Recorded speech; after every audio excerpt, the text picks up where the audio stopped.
کہ ایک آدمی کو سمجھ نہیں آتا کہ اتنے علم کا کیا کرے، اور ایک آدمی ایسا ہے کہ اس کو کلمہ لا الہ الا اللہ کے الفاظ کی خبر نہیں ہے، وہ دنیا سے جا رہا ہے، اس کو کلمہ کے الفاظ کی خبر نہیں ہے۔ امت کی یہ نقل حرکت اس لیے تھی تاکہ اس اختلاف سے علم جاہلوں میں آوے، ایمان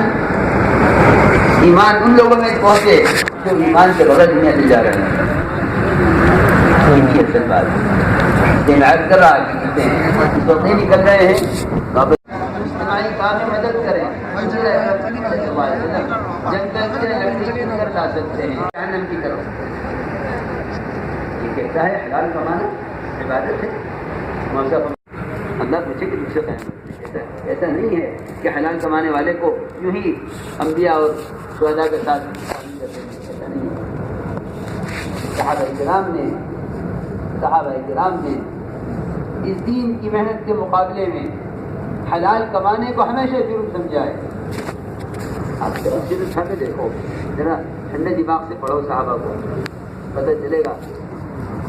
کہ دعوت سے نفرت نہیں، اور نماز کے مقابلے میں وزیر آ گیا، کوئی کسی کے گھر میں جاتا ہے بلایا ہوا تو بہت سے جانتے نہیں کیوں بلایا ہے، کوئی طرح کا بھی بلایا ہے،